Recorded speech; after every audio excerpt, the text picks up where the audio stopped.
The resignation letters kept piling up on the polished oak desk, one after another, until there were 12 in total. Every secretary who had worked for the powerful CEO had walked away. Some lasted a few months. Others barely survived a week. Rumors spread across the city that the man in the wheelchair was impossible to work with, impossible to please, and impossible to understand. Employees whispered that his office was cursed, while competitors smiled, believing his company was finally beginning to collapse.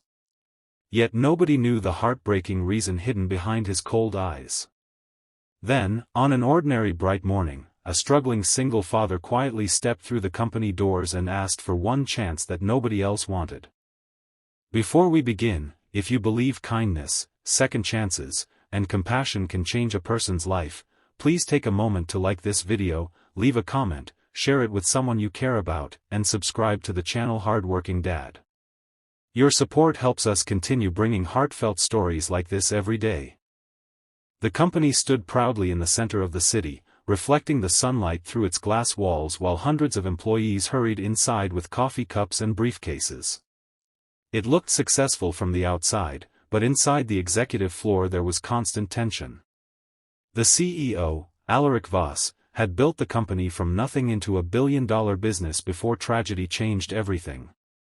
5 years earlier, a devastating highway accident had taken the life of his wife, Celine, and left him permanently unable to walk. Since that terrible day, the cheerful entrepreneur disappeared. In his place remained a silent man whose face rarely showed emotion. He demanded perfection because work became the only thing keeping his broken heart alive. His assistants never understood that every harsh instruction hid unbearable grief, and every cold expression concealed another sleepless night haunted by memories he could never escape. Across town, another life was quietly falling apart.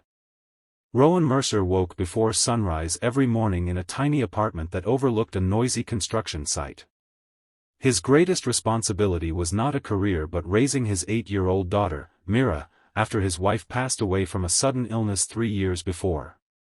Every morning he braided his daughter's hair as best as he could, packed her lunch, helped with homework before school, and searched endlessly for stable employment.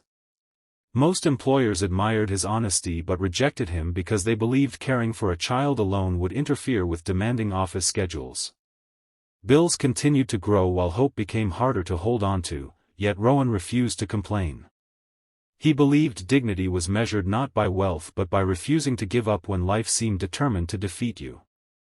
When Rowan noticed the advertisement seeking another executive secretary for Voss Industries, friends immediately warned him against applying.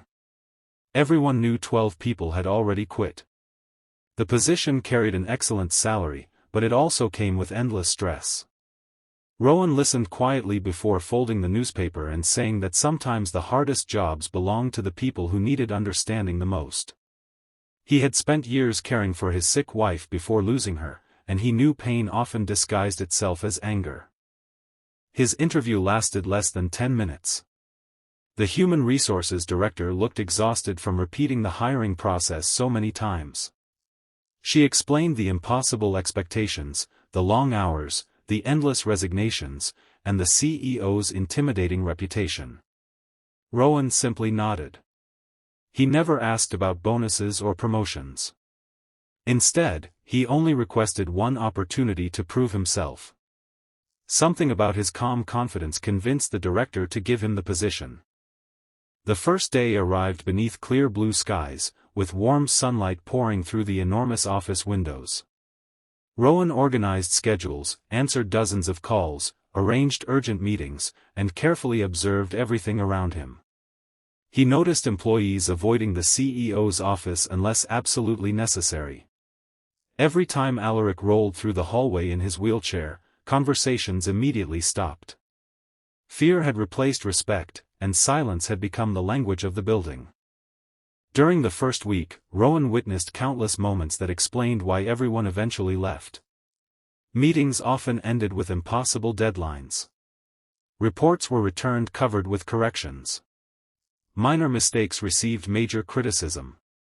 Yet Rowan also noticed details nobody else seemed to recognize. The CEO skipped lunch almost every day. His office lights remained on long after midnight. Hidden inside one drawer was an old family photograph that he quietly looked at whenever nobody was watching.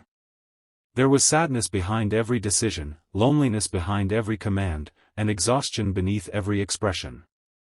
Instead of responding with frustration, Rowan responded with patience.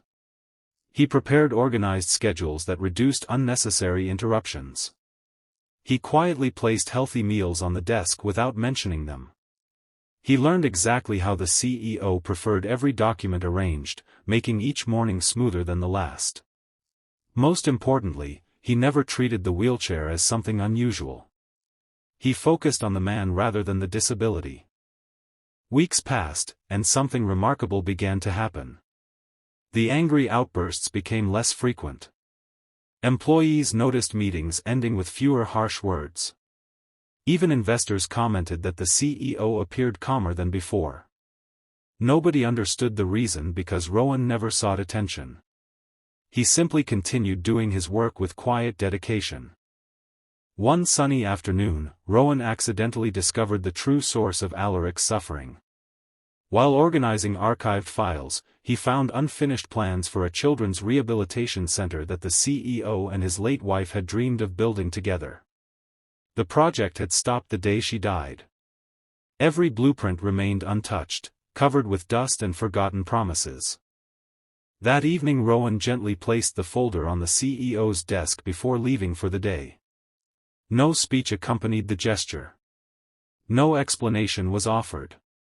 It was simply a reminder of a dream that had once filled someone's heart with hope. The next morning the folder remained open. For the first time since Rowan arrived, Alaric looked out the office window instead of staring down at endless paperwork. The city sparkled beneath the daylight, reminding him that life continued moving whether people accepted it or not. Memories of happier years slowly returned, not to torment him but to remind him of promises still worth keeping. As the months continued, Rowan's influence quietly spread throughout the company. Employees who once dreaded coming to work found themselves smiling again. Departments cooperated instead of competing. Productivity increased, not because rules became stricter but because kindness slowly replaced fear. The company regained its reputation, attracting talented people who admired its renewed culture. Meanwhile, Rowan faced his own struggles at home. His daughter missed her father during the longer workdays, and balancing career with parenthood remained exhausting. Still, every evening he made time to help Mira with homework, prepare dinner together, and read bedtime stories before she slept. She often asked whether his difficult boss had smiled yet. Rowan always answered that healing takes time, just like flowers need sunlight before they bloom. Then came the unexpected turning point.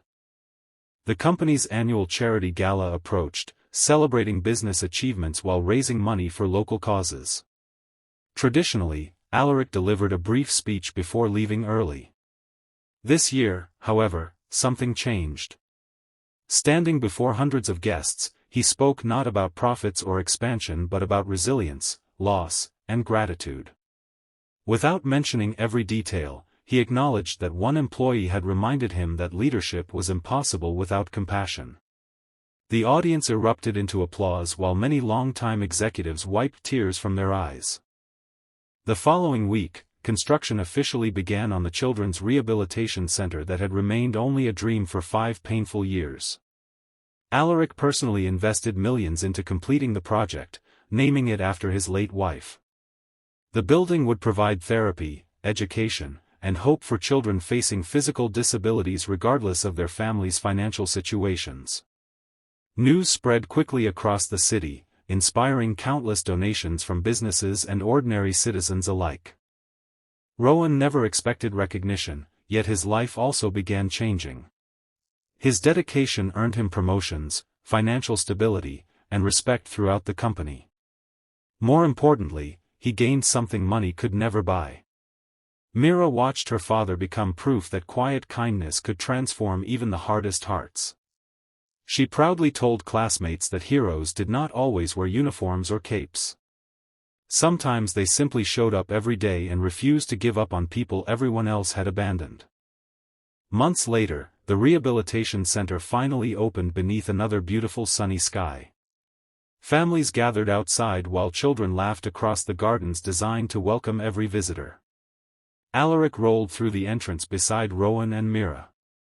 Looking around at smiling faces, he realized the building represented far more than bricks and glass. It represented forgiveness, healing, and the courage to keep living after unimaginable loss. The 12 secretaries who had resigned were never villains. They simply lacked the strength to see beyond the CEO's pain. Rowan succeeded not because he possessed extraordinary talent but because he chose empathy over judgment. He understood that broken people often hide behind walls they desperately hope someone will patiently climb. Years later, employees still told the story of the single father who accepted the job nobody wanted. New workers often assumed it was merely another corporate legend until older staff smiled and pointed toward the rehabilitation center standing proudly across the street.